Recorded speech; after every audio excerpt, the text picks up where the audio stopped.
चक्षुरुन्मीलितं येन तस्मै श्रीगुरवे नमः। श्रीचैतन्यमनोभीष्टं स्थापितं येन भूतले सोऽयं रूपः कदा मह्यं ददाति स्वपदान्तिकम्। वन्देऽहं श्रीगुरोः श्रीयुतपदकमलं श्रीगुरून् वैष्णवांश्च श्रीरूपं साग्रजातं सहगण रघुनाथान्वितं तं सजीवं साद्वैतं सावधूतं परिजनसहितं कृष्ण चैतन्यदेवं श्रीराधा कृष्ण पादान् सहगण ललिता श्रीविशाखान्वितांश्च। हे कृष्ण करुणा सिंधो दीनबंधो जगतपते गोपेश गोपिका कांत राधा कांत नमोस्तुते। तप्त कांचन गौरांगी राधे वृंदावनेश्वरी वृषभानुसुते देवी प्रणमामि हरिप्रिये। वाञ्छाकल्पतरुभ्यश्च कृपा सिन्धुभ्य एव च पतितानां पावनेभ्यो वैष्णवेभ्यो नमो नमः। जय श्री कृष्ण चैतन्य प्रभु नित्यानंद श्री अद्वैत गदाधर श्रीवासादि गौर भक्तवृंद। हरे कृष्ण कृष्ण कृष्ण हरे हरे, हरे राम राम राम हरे हरे। श्रीमद् भगवद गीता यथारूप की जय। श्री प्रभुपाद की जय। तो भूमिका का अगला भाग है, तीसरा भाग चल रहा है। आइए हम श्रवण करें।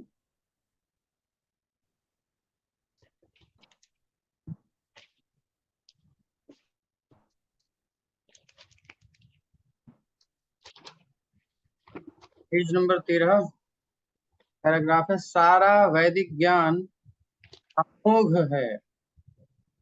अमोघ मतलब मोघाशा मोघ कर्माणो, आगे श्लोक आएगा। तो मोघ मतलब व्यर्थ।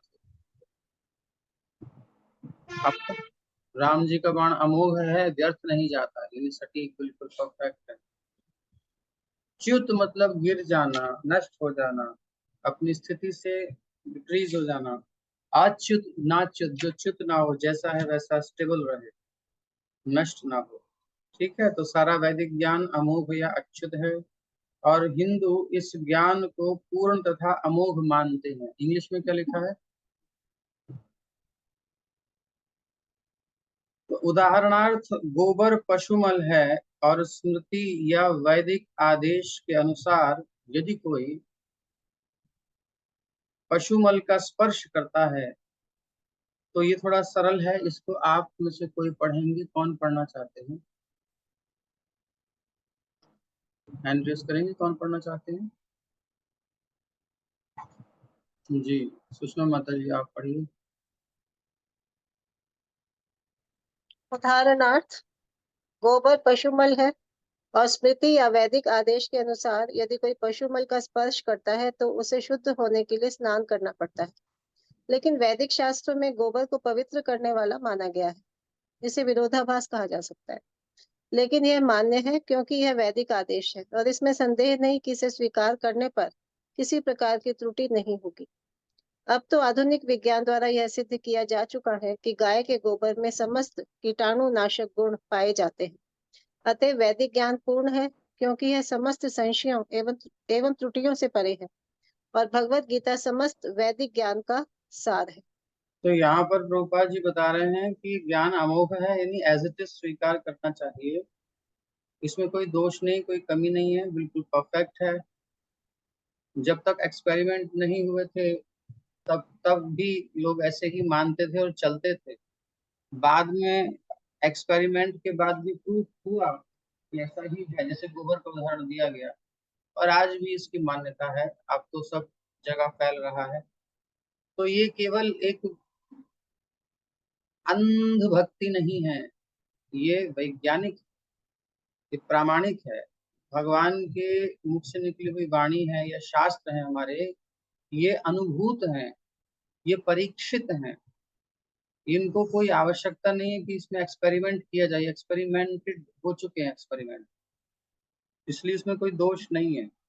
अगर दोष है तो वो हमारी इंद्रियों में है, डिफेक्ट है हमारे अंदर, तो वही चीज आगे आएगी, आप ध्यान से सुनते जाइए। डिफेक्ट शास्त्रों में नहीं है, डिफेक्ट मेरे अंदर है, मेरी इंद्रियों में, मेरी एग्जिस्टेंस में कहीं ना कहीं कमी है, कुछ फॉल्ट है, उसी को दूर करने के लिए ये भगवत गीता है।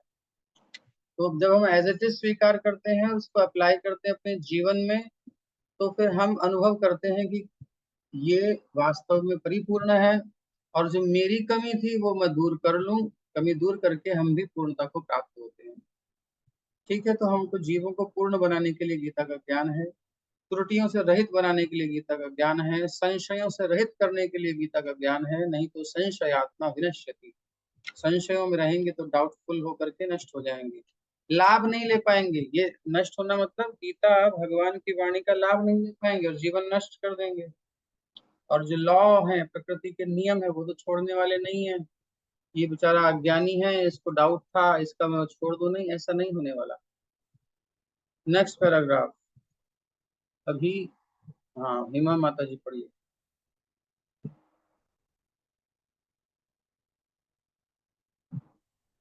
हरे कृष्ण प्रभु जी। वैदिक ज्ञान शोध का विषय नहीं है, हमारा शोध कार्य अपूर्ण है, क्योंकि हम अपूर्ण इंद्रियों के द्वारा शोध करते हैं। हमें पहले से चले आ रहे पूर्ण ज्ञान को परंपरा द्वारा स्वीकार करना होता है। जैसे कि भगवत गीता में कहा गया है, हमें ज्ञान को उपयुक्त स्रोत से, परंपरा से ग्रहण करना होता है, जो परम गुरु साक्षात भगवान से प्रारंभ होती है और शिष्यों गुरुओं की यह परंपरा आगे बढ़ती जाती है। छात्र के रूप में अर्जुन भगवान कृष्ण से शिक्षा ग्रहण करता है और उसका विरोध किए बिना वह कृष्ण की सारी बातें स्वीकार कर लेता है। किसी को भगवत गीता के एक अंश को स्वीकार करने और दूसरे अंश को अस्वीकार करने की अनुमति नहीं दी जाती। हमें भगवत गीता को बिना किसी प्रकार की टीका टिप्पणी, बिना घटाए बढ़ाए तथा विषय वस्तु में बिना किसी मनोकल्पना के स्वीकार करना चाहिए। गीता को वैज्ञानिक ज्ञान की सर्वाधिक पूर्ण प्रस्तुति समझना चाहिए। वैदिक ज्ञान दिव्य स्रोतों से प्राप्त होता है और स्वयं भगवान ने पहला प्रवचन किया था। भगवान द्वारा कहे गए शब्द अपौरुषीय कहलाते हैं, जिसका अर्थ है कि वे 4 दोषों से युक्त संसारी व्यक्ति द्वारा कहे गए पौरुषीय शब्दों से भिन्न होते हैं। संसारी पुरुष के दोष है, वह त्रुटियां अवश्य करता है, वह अनिवार्य रूप से भ्रमित होता है, उससे अन्यों को धोखा देने की प्रवृत्ति होती है तथा वह अपूर्ण इंद्रियों के कारण सीमित होता है। इन 4 दोषों के कारण मनुष्य सर्वव्यापी ज्ञान विषयक पूर्ण सूचना नहीं दे पाता। हरे कृष्ण। धन्यवाद। ये 4 प्रकार के दोष हैं, ये दोष किसमें है? संसारी पुरुष के दोष हैं। संसार में, प्रकृति में जो स्थित है उसके अंदर ये 4 दोष रहेंगे ही, अनिवार्य, अनिवार्य, इसके आप बच नहीं सकते। बाय बर्थ हमारी प्रॉब्लम्स हैं, इसलिए अहंकार नहीं करना चाहिए कि मैं सही समझ रहा हूँ। आपकी समझ में गलती हो सकती है और इसी का यूज करते हैं आजकल सब लोग। पहले से हो रहा है, दूसरे को कंफ्यूज करना, उसके अल्प ज्ञान के कारण उसे मोहित करना, धोखा देना। और सबसे ज्यादा उपयोग हो रहा है सोशल मीडिया का, इस नेटवर्क का, इस प्लेटफॉर्म का सबसे ज्यादा उपयोग हो रहा है हमें मूर्ख बनाने में, हमें ठगने में।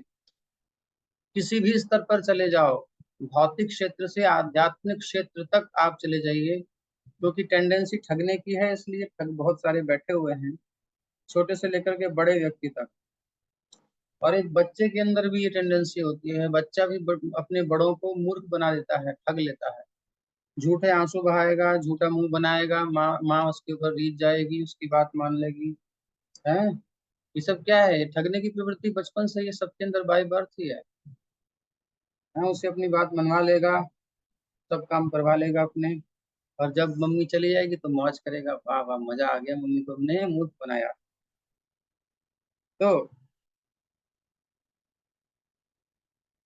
ये सब के अंदर होते हैं। तो क्या क्या इसको अच्छे से समझ लीजिए, क्या हमारे अंदर नहीं है? हम अपने अंदर देखें, त्रुटियां हम करते हैं कि नहीं करते? कोई ऐसा है जिसने त्रुटियां नहीं की हो या अब ना कर रहा हो या आगे ना करे? गारंटी ले सकता है हो जाती है। अनिवार्य रूप से मोहग्रस्त होता है, बहुत सारी मिसअंडरस्टैंडिंग्स होती हैं, आज तक हो रही हैं। डिवोटी बनने के बाद भी हम नहीं समझ पा रहे कि हम कर क्या रहे हैं, गलती से कुछ समझ लेते हैं, होता कुछ है। और ये मोहग्रस्त हो जाते हैं, धोखा देने की दूसरों को प्रवृत्ति होती है। अब इसके अलग अलग स्टैंडर्ड होते हैं, एक से बढ़कर एक स्टैंडर्ड है। आप किसी भी क्षेत्र में चले जाओ, बिल्कुल गारंटी के साथ किसी भी क्षेत्र में चले जाओ, हर क्षेत्र में न्यूनाधिक रूप से धोखा देने की प्रवृत्ति सबके अंदर है। सब कर रहे हैं, एट प्रेजेंट सब कर रहे हैं। और सबसे बड़ा धोखा क्या है? हम स्वयं को ही स्वयं धोखा देते हैं। हम अपना हित नहीं करते, हम सोच रहे हैं कि हम एंजॉय कर रहे हैं, भोगेंगे, बट हम माया के धोखे में पड़ जाते हैं। भोगा न भुक्ता वयमेव भुक्ता। जैसे कि मनोवृत्तियां, दो प्रकार के मनोमय विभाग कल समझे थे। एक तो है नियंत्रण करने की इच्छा, सृष्टा बनने की इच्छा, कंट्रोल करने की इच्छा, और एक भोग करने की इच्छा। हम सोचते हैं भोगेंगे, पर हम भोग लिए जाते हैं। जीवन हमारा चुकता है या विषय खत्म हो जाते हैं। शब्द स्पर्श रूप रसगंध, ये 5 प्रकार के विषय हैं।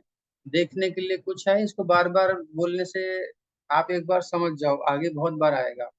शब्द स्पर्श रूप रसगंध, ये 5 सब्जेक्ट हैं, बस 5 विषय हैं जिसको छोटे से छोटा, बड़े से बड़ा जीव भोगता है संसार में, एंजॉय करने के लिए। इंद्रियों के विषयों का, आंख से जो भी देखोगे वो रूप के अंतर्गत आ गया। अब कुछ भी आप सुंदर देखते हो नेत्रों से, वो रूप का विषय है, रूप रूप है, रूप नामक विषय है। तो नेत्रों का विषय है रूप। सुंदरतम जो भी देखो, लीगल इलीगल, गंदा सुंदर, जो भी कुछ है आपकी दृष्टि में कुछ है, वो दृष्टि में आ रहा है, वो रूप विषय है।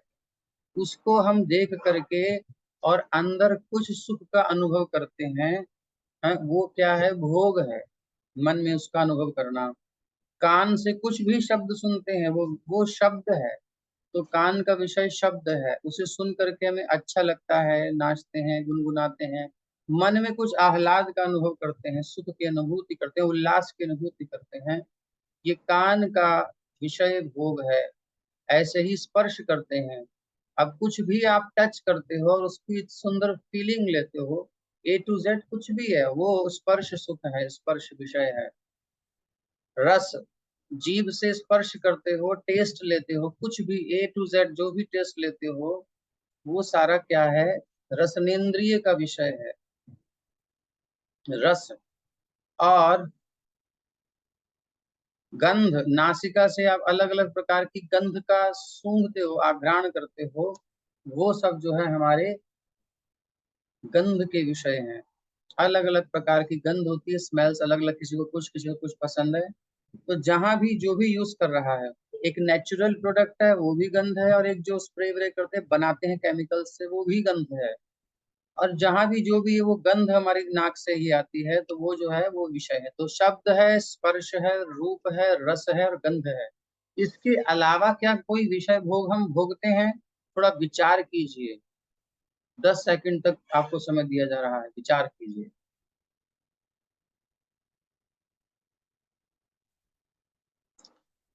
कोई भोग और भोग बचा है आपके जीवन में इसके अलावा, जो इन विषयों से परे हो? नहीं है ना? है तो कमेंट बॉक्स में लिखो कि भाई ये विषय भोग इन सब में नहीं आ रहा है, इस 4 खाने के अंदर ही आपका विषय भोग आएगा, जो भी कुछ है। तो हमारे अंदर ये इच्छा होती है कि हम भोगेंगे, हम भोगता हैं। तो ये क्या है? धोखा है। एक्चुअली भोगा न भुगता वयमेव भुगता, इतने विषय हैं इंद्रियों के, ये सब हम भोग भोग के बचपन से, जवानी से बूढ़े हो गए, हम चले जा रहे हैं, हम चुक गए, हम भोग लिए गए, मतलब finish, we are finish, about to finish. लेकिन ये विषय अभी भी संसार में मिल जाएंगे। शब्द भी है, स्पर्श भी है, रूप भी है, रस भी है, गंध भी है। कितने आए चले गए, वैसे ही बने पड़े हैं संसार में। तो कौन भोगा जा रहा है? विषय या हम? क्लियर है? हम सोच रहे हैं हम भोग रहे हैं, पर एक्चुअली हम भोगे जा रहे हैं, हम चुक गए, हम नष्ट हो गए, हो रहे हैं। इसी को देखना है, ये वास्तविक दृष्टि है। और जो हम सोचते हैं कि हम खाएंगे पिएंगे घूमेंगे फिरेंगे गाएंगे और क्या ऐश करेंगे और क्या, कुछ नहीं करोगे, मृत्यु के गाल में जा रहे हो। ये दुनिया धोखे में है, ये सबसे बड़ा धोखा है। तो इस प्रकार से हम कहीं ना कहीं ठगे जा रहे हैं और दूसरों को ठग रहे हैं, सोच रहे हैं कि हम उसे ठग लेंगे, बट हम हमारे ऊपर भी कोई ठगने वाला बैठा है। प्रकृति हमें ठगती है, कोई हम स्वयं को ही ठग रहे हैं हम भोग करके। इसलिए भोगना बंद कर देना चाहिए, सेवा में आना है, इस ट्रैप से निकलना है। और अपूर्ण इंद्रियों के द्वारा प्राप्त हुए ज्ञान पर हम गर्व करते हैं। आंख की लिमिट है देखने की, इसके पार नहीं देख सकती, और वो भी धुंधली हो जाती है, फिर चश्मा चाहिए होता है। ठीक है, दीवार के पार नहीं दिखेगा आपको, स्क्रीन के पीछे क्या है आपकी, बिल्कुल स्क्रीन के बैक साइड में क्या लगा हुआ है, दिख रहा है आपको, नहीं दिख रहा है। आपकी पीठ के पीछे क्या है, हम भले बताते हैं आपकी पीठ के पीछे क्या है, लेकिन आपको नहीं दिख रहा है इस टाइम, क्योंकि हम उधर देख पा रहे हैं, आप नहीं देख पा रहे। तो उन इंद्रियों की सीमा है। ऐसे ही शब्द स्पर्श रूप रसगंध मन बुद्धि की एक लिमिट है, उस लिमिट के आगे ये नहीं जाते, इससे आगे ये नहीं जाती। तो हर एक इंद्रिय की हमारी लिमिट है, इसलिए हमें अपने ज्ञान पर गर्व नहीं करना चाहिए, क्योंकि हमसे भी ज्यादा समझदार कोई होगा। अपूर्ण इंद्रियों के कारण सीमित होता है। सूर्य हमको छोटा सा दिखता है, पर इतना है नहीं। चंद्रमा जितना दिखता है उतना है नहीं। दूर से हमें कुछ दिखता है, पास आते कुछ समझ में आता है। किसी को देख करके हम उस पर निछावर हो जाते हैं, वाह भाई वाह, आप जैसा कोई मेरी जिंदगी में आए, बात बन जाए। लेकिन जब वो जिंदगी में आ जाता है तो कहते हैं बात तो बिगड़ गई, गलती हो गई। ऐसा क्यों होता है? क्योंकि हम नहीं समझ पाते। थोड़ा सांस लेना चाहिए, इसलिए आगे चलेंगे, गंभीर आएगा। तो इन चार दोषों के कारण मनुष्य सर्वव्यापी ज्ञान विषय पूर्ण सूचना नहीं दे पाता। तो क्यों कह रहे हैं? किसी को भी नॉलेज अगर हम अपने गर्व से देते हैं, अपनी थिंकिंग, अपनी थ्योरी, अपनी रिसर्च, अपना एक्सपेरिमेंट करते हैं पर्सनली, तो हमारी इंद्रियां तो अपूर्ण है। अपूर्ण इंद्रियों से एक्सपेरिमेंट करोगे तो पूर्ण कैसे हो जाएगा? नहीं होगा ना। इसलिए जो पूर्ण से ज्ञान आ रहा है उसको एज इट इज स्वीकार करने में भलाई। आपकी क्षमता के अंदर जो आएगा वही एक्सेप्ट करोगे। इसे मूर्खता कहते हैं, इसे अज्ञान कहते हैं, इसे क्या कहें? क्योंकि आपकी लिमिट से परे का ज्ञान आप अपनी लिमिट में नहीं ला पाओगे, तो फिर समझ में नहीं ला पाओगे, तो कैसे फिर आगे बढ़ पाओगे? आप अपनी उसी हद में रह जाओगे। इसलिए यही प्रकृति के बंधन में रह जाते। तो परंपरा से प्राप्त ज्ञान जो स्वयं परम पूर्ण भगवान से आ रहा है, जिनमें ये चार दोष नहीं होते, वो अपौरुषेय कहलाते हैं। भगवान ये चार दोषों से रहित होते हैं। संसारी व्यक्ति में कंपलसरी ये होते हैं, लेकिन भगवान में ऐसा नहीं होता। उनका ज्ञान पूर्ण है, इसलिए उनकी बात को एज इट इज स्वीकार करना चाहिए। ये कोई अंधभक्ति नहीं है, ये कोई मूर्खता नहीं है, ये बुद्धिमत्ता है। मूर्खता तब है जब आप गीता को चैलेंज करो, जब आप श्रुतियों को चैलेंज करो। तो ऐसे लोग भरे पड़े हैं जो अपने ज्ञान पर गर्व करते हैं, और वो उपनिषदों श्रुतियों को भी कोट करते हैं अपने हिसाब से, और कहते हैं कि ये है, ये गलत है। उनके हिसाब से गीता गलत है, उनके हिसाब से महाभारत गलत है, क्योंकि उनकी बुद्धि उतना ही समझ पा रही है, उससे आगे वो समझना नहीं चाहते, तो उन्हें स्टॉप लगा दिया। बस इसके आगे हम नहीं बढ़ेंगे, इतने ही रहेंगे, तो फिर रहो यही जन्म मृत्यु के चक्र में पड़े रहेंगे। यहाँ तक क्लियर हो गया सबको? भगवत गीता को एज इट इज क्यों लेना है, भगवान की बात एज इट इज क्यों लेनी है, इसमें दोष क्या है, लाभ क्या है, लेने में क्या लाभ है, ना लेने में क्या दोष है। ठीक। तो ऐसे दोष पूर्ण व्यक्तियों द्वारा वैदिक ज्ञान प्रदान नहीं किया जाता। हरे कृष्णा प्रभु जी। हरे कृष्ण। अब एक मिनट। ऐसे दोषपूर्ण व्यक्तियों द्वारा वैदिक ज्ञान प्रदान नहीं किया जाता। इसे पहले प्रथम सृष्ट जीव ब्रह्मा के हृदय में प्रदान किया गया। फिर ब्रह्मा ने इस ज्ञान को अपने पुत्रों तथा शिष्यों को उसी रूप में प्रदान किया जिस रूप में उन्हें भगवान से प्राप्त हुआ था। भगवान पूर्ण है और उनका प्रकृति के नियमों के वशीभूत होने का प्रश्न ही नहीं उठता। अतएव मनुष्य में इतना समझने की बुद्धि तो होनी ही चाहिए कि भगवान ही इस ब्रह्मांड की सारी वस्तुओं के एकमात्र स्वामी हैं। वे ही आदि सृष्टा तथा ब्रह्मा के भी सृजन करता है। 11वें अध्याय में भगवान को प्रपितामह के रूप में संबोधित किया गया है, क्योंकि ब्रह्मा को पितामह कहकर संबोधित किया गया है और वे तो इन पितामह के भी सृष्टा हैं। अतएव किसी को अपने आप को किसी भी वस्तु का स्वामी होने का दावा नहीं करना चाहिए।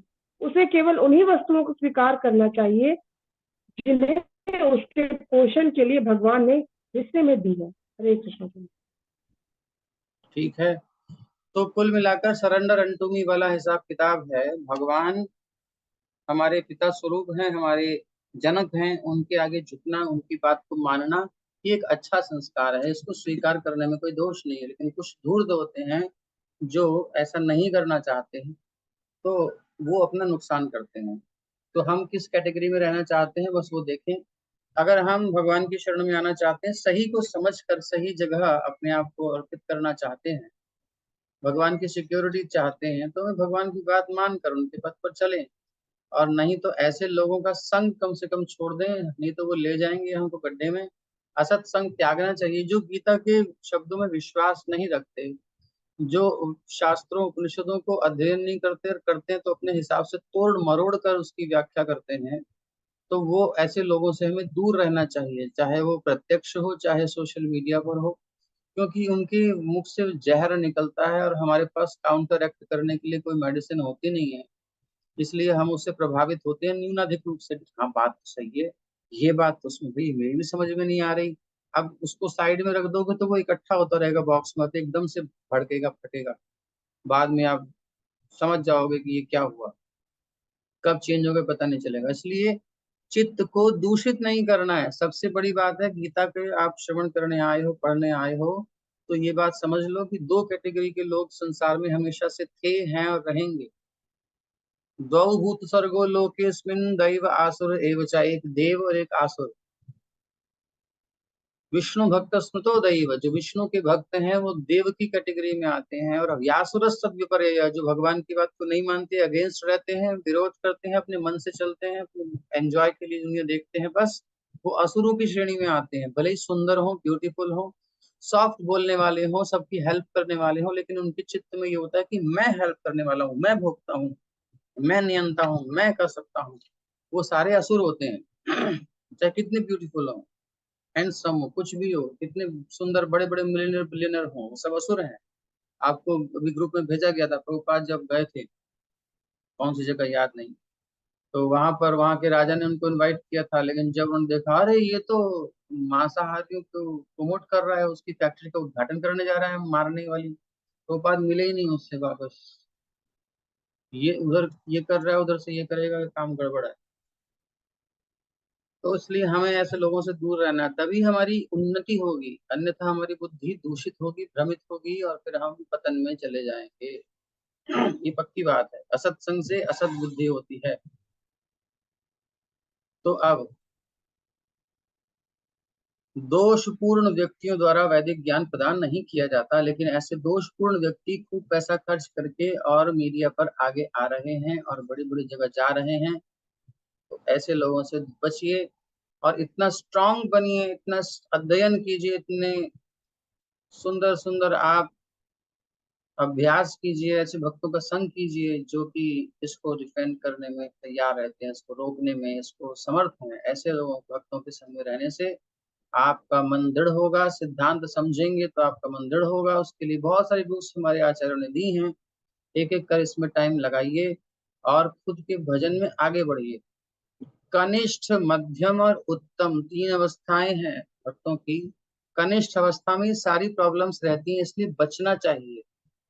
तो हम कनिष्ठ अवस्था में कंफ्यूज हैं, हमें शास्त्रों का ज्ञान नहीं है, थोड़ी बहुत श्रद्धा है, कुछ कह देता है कोई तो टूट जाते हैं, मन वैसा हो जाता है, इसका मतलब ही कनिष्ठ है। तो बचिए। जब पढ़ पढ़ के शास्त्र साधना कर करके मध्यम स्तर तक आ जाएंगे, निष्ठा तक पहुंच जाएंगे, फिर हमें कोई हिला नहीं पाएगा। भले ही हम उसे उत्तर नहीं दे पाए, लेकिन हृदय की श्रद्धा नहीं टूटेगी, कंफ्यूज नहीं होंगे हम, फेथ नहीं टूटने वाला। और फिर उत्तम भागवत के स्तर तक आ जाएंगे, फिर तो फटाफट एकदम उत्तर देने वाले हैं, प्रभुपाद की तरह एकदम से धराशायी। तो कम से कम कनिष्ठ अवस्था में हम कंफ्यूज रहे हैं, नहीं समझ पा रहे हैं, तो बचना ही अच्छा है, वही एक रेमेडी है। तो ऐसे लोग वैदिक ज्ञान के नाम पर हमें जहर देते हैं। इसे पहल प्रथम श्रेष्ठ जीव ब्रह्मा के हृदय में प्रदान किया गया। ब्रह्मा जी को ज्ञान भगवान ने उनके हृदय में प्रदान किया। कोई ऐसे नहीं पढ़ाया बैठ करके उनके हृदय में ज्ञान दे दिया। ये भगवान का पढ़ाना होता है, 1 सेकंड में सारी ज्ञान अनुभूति दे देते हैं भगवान। फिर ब्रह्मा ने इस ज्ञान को अपने पुत्रों और शिष्यों को उसी रूप में प्रदान किया जैसा उन्हें मिला। भगवान से कुछ मिलाया घटाया बढ़ाया नहीं। जिस रूप में भगवान से प्राप्त हुआ था, भगवान पूर्ण है, उनका प्रकृति के नियमों के वशीभूत होने का प्रश्न नहीं उठता। इसलिए 4 दोष उनमें नहीं होते, जो पीछे हमने देखा पिछले पैराग्राफ में। प्रकृति के वशीभूत जो जीव है उसमें 4 दोष होते हैं। भगवान प्रकृति से परे हैं, प्रकृति परम, इसलिए उनमें ये दोष उठने का प्रश्न ही नहीं उठता, क्योंकि वो प्रकृति के वशीभूत नहीं होते। इसलिए मनुष्य में इतना समझने की बुद्धि तो होनी ही चाहिए कि भगवान ही इस ब्रह्मांड की सारी वस्तुओं के एकमात्र स्वामी है, हम लोग नहीं है। वो ही आदि सृष्टा यानी सृष्टि करने वाले तथा ब्रह्मा के भी बनाने वाले या सृजन करता है। तो प्रभुपाद जी कह रहे हैं इतनी रिक्वायरमेंट तो है, इतना समझने की बुद्धि तो होनी ही चाहिए। यानी कृष्ण परम है और वही सबके सृष्टा हैं, वही नियामक हैं, वही भोक्ता हैं। इतना एक्सेप्ट करना ही चाहिए, तभी गीता अंदर उतरेगी। ये नहीं आ रहा, समझ में नहीं आ रहा, लेकिन कम से कम मान लो। तो कौन, तो एक वैज्ञानिक है, उसने कहा है कि गीता भक्तों की दृष्टि से भगवान, हाँ गॉड भक्तों की दृष्टि से क्या है, पहले मानो फिर जानो। और वैज्ञानिकों की दृष्टि से क्या है, पहले जानो फिर मानो। तो इस प्रकार से ये भक्तों की दृष्टि होती है। चलो बाद में बताएंगे। ये सब उदाहरण वगैरह ले ले करके बहुत प्रमाणिक लोग अच्छा बोलते हैं, मगर हम सीधा बात पॉइंट की कर रहे हैं। आप इसमें अगर कभी प्रचार करें, कुछ नोट्स बनाएं, तो बहुत कुछ जोड़ सकते हैं इसके फेवर में। जैसे कि अभी ये वैज्ञानिक के बहुत सारे स्टेटमेंट्स आपको मिल जाएंगे, भक्तों ने ले रखे होंगे, तो वो आप जोड़ते रहो नोट्स बनाने में। ये केवल स्केल्टन है, उस पर आप जितना भी लगाना लगाते रहिए। तो यहाँ पर सार क्या निकला, भगवान के अंदर 4 दोष नहीं है। 4 दोष होते हैं जो प्रकृति के अंतर्गत होते हैं, प्रकृति के अंदर होते हैं। 4 दोष होते हैं, जन्म बाय बर्थ होते हैं। उसको रिमूव करने के लिए प्रकृति से परे जाना होगा। प्रकृति से परे जाने के लिए जो प्रकृति से परे है उसकी शरण में जाना होगा। जब प्रकृति से परे जो है भगवान, उनकी शरण में जाने का मतलब जैसा वो कहते हैं वैसे मानना होगा। जैसा वो कहते हैं वैसे मानने का मतलब जैसा वो मानते हैं वैसा करना होगा। जब हम उसे एक्सेप्ट करेंगे तो फिर वो एक रस्सी का काम करेगा जो इस भव सागर से मन निकाल लेगा ऊपर। यानी इंस्ट्रक्शंस फॉलो करेंगे भगवान के गीता के, जैसे कि पहले हम चर्चा में पढ़ाए हैं। जैसे किसी दवाई को डॉक्टर के अनुसार या उसके लेवल पर लिखी हुई विधि से उसे लेना चाहिए, ऐसे ही इंस्ट्रक्शंस गीता में भगवान जो दे रहे हैं उसको फॉलो करेंगे। और परंपरा से प्राप्त जो इंस्ट्रक्शंस हैं, गीता को एक्सप्लेनेशंस है, उसको हम समझ के चलेंगे, लाइफ में लाएंगे, तो हम प्रकृति के नियमों से, जन्म मृत्यु के चक्र से, ये सारे 4 दोषों से मुक्त हो जाएंगे, भगवान से जुड़ जाएंगे। परम पूर्ण से जुड़ के हम जो भी बोलेंगे वो पूर्ण होगा। अपने घर का नहीं बोलना है, कहने का मतलब परंपरा से प्राप्त ज्ञान को बोलना है, अपने घर का नहीं बोलना है। तो अब किसी को अपने आप को किसी भी वस्तु का स्वामी होने का दावा नहीं करना है, क्योंकि उसे पता हो गया। अब तक तुम सोचते थे कि मैं हूँ स्वामी, मेरे लिए दुनिया, बट अब समझ में आ गया कृष्ण है स्वामी, उनके लिए ही है दुनिया, मैं भी उनके लिए हूँ। तो फिर क्या करें, बोले उसे केवल उन्हीं वस्तुओं को स्वीकार करना चाहिए जिन्हें इसने पोषण के लिए भगवान ने हिस्से में दी है, उसके पोषण के लिए। तो भगवान ने हमको क्या दिया है, एक शास्त्रीय विधान है कि मनुष्यों के लिए भोजन की व्यवस्था, आहार, व्यवहार, विचार, सारे इंस्ट्रक्शंस हैं हमारे लिए। क्या करना है, क्या नहीं करना, करणीय अकरणीय, सब चीजें बताई गई हैं। और आहार की बात लें तो हमारे दांत, हमारी आंख कहती है कि हमें मांसाहार नहीं करना, शास्त्र में निषिद्ध है। ये धार्मिक कारण तो है ही, प्लस इसमें एक वैज्ञानिक कारण जो हमारा बायोलॉजिकल कारण है, वो भी बता रहा है कि दांत और आंत मना कर रही है मांस के लिए। ये सब डॉक्टर से पूछिए जो समझदार हैं, और जो समझदार नहीं है, जिन्होंने पढ़ाई ही वहाँ की है और वहाँ के हिसाब से माहौल में रहे हैं, और वहाँ पर मेडिसिन यहाँ वाली होती नहीं है, वहाँ पर जहाँ वो पढ़ाई शुरू हुई है मेडिकल साइंस, वो वाली एलोपैथी वाली, तो उनकी पढ़ाई में वही सब चीजें हैं, क्योंकि वो वहीं की पढ़ाई है। वहां पर तो इतना ग्रेन्स वगैरह होता नहीं है, सब मसाले वगैरह सब जो भी कुछ है रेमेडीज सारी यहाँ से ही जाती हैं, सारी मसाले सारी दवाइयाँ, ये आयुर्वेद वाली यहीं बहुत आयत है, यहीं से सब जाता है। विदेशों में बहुत हमारा एक्सपोर्ट होता है ये सब। तो इसलिए जिसके पास जो है ही नहीं वो उसकी क्या दवाई बताएगा, और जहाँ जो चीज है उसकी रेमेडी बताई जाएगी, बताई दवाई बनाई जाएगी। तो इस प्रकार से ये डिबेट का विषय है, चलता रहता है। और कभी रामदेव को खड़ा होना पड़ता है बेचारे को और सॉरी सॉरी कहना पड़ता है, लेकिन इसके पीछे कारण भी है। कारण ये है कि जब भारत गुलाम था तो फिर उन लोगों ने जो यहाँ से ज्ञान लिया उसको अपने नाम से रजिस्टर्ड करा लिया, और हमारे वैज्ञानिक ऋषि जो थे उनकी बातों को आगे नहीं आया गया, और अभी भी लोग हम उन्हीं के पीछे चल रहे हैं। उनका बहुत एक्सपेरिमेंट हो चुका है, हमारी ऊपर रिसर्च फिर से नहीं हुई है क्योंकि हम बहुत समय से बैक हो चुके हैं, उसका एक्सपेरिमेंट नहीं किया है इतना। और जो किए थे जो कर रहे थे उनको कोई रिस्पांस नहीं है, क्योंकि लॉ ऐसा बना है नेहरू जी की कृपा से कि वो इन दवाइयों को, इन पैथियों को साइड में रख दिया गया है। वो वकीलों से आप पूछ सकते हैं कि क्या है, वो पूरी डिटेल है। इसलिए उस आधार पर रामदेव बाबा को डंडा लगाया गया है, अन्यथा किसी की हिम्मत नहीं। तो कानून ही गलत बनाएंगे तो फिर तो क्या होगा, इसलिए कानून में सुधार की आवश्यकता है। स्वतंत्र भारत में हमें अपने मूल्यों को फिर से स्थापित करना चाहिए। वो बातें कई सारी हैं, उस राजनीति के विषय, पार्टी का विषय नहीं है ये। पार्टी में मत जाइएगा कहीं किसी पार्टी को पकड़े, क्योंकि पार्टियां सब अपने अपने स्वार्थ में जीती हैं।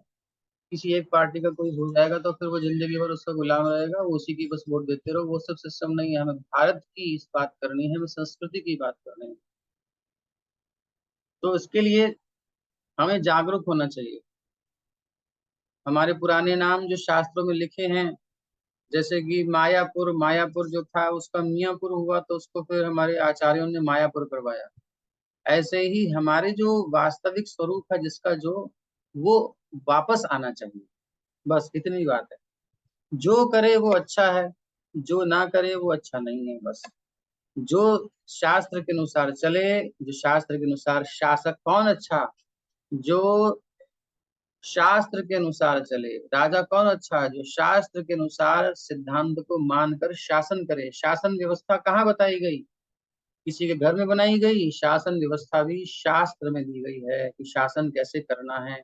हमारे राम जी ने किया, युधिष्ठिर महाराज ने किया, कितने सारे राजाओं ने किया, संपूर्ण विश्व पर शासन किया। वो जो हमारा संविधान था उसको पुनः लाना होगा। ये सब संविधान कहीं से कॉपी पेस्ट किया गया, आज के लोग समझ नहीं पा रहे, और वो फिर इतना कंफ्यूज कर दिया गया है, इधर की बात उधर की बात। ये सब में अगर जाएंगे तो फिर गीता रह जाएगी। इसलिए हमें मूल चीज को पकड़ना है और इसको लेकर के हमें अपनी लाइफ में लेके आना है। जब हम अपने जीवन में चेंज करेंगे, अपने घर में चेंज करेंगे, तब एक एक परिवार में जब परिवर्तन होगा तो फिर समाज में परिवर्तन होगा। कभी भी किसी पार्टी के भरोसे रहने से काम नहीं बनेगा। कोई एक व्यक्ति नहीं कर सकता, दो व्यक्ति, 10 व्यक्ति नहीं कर सकते। हम सब मिल करके, क्रांति जब भी आई है बाहर से आई है, संसद में नहीं होती क्रांति। उनको तो सबको मिल रहा है बढ़िया से। ये इसलिए धरातल पर प्रचार करना चाहिए, इसलिए प्रभुपाद ने मिशन बनाया। ये हम केवल अगर भारत की बात करें तो भारत की बात नहीं है, ये भगवान विश्व की बात कर रहे हैं।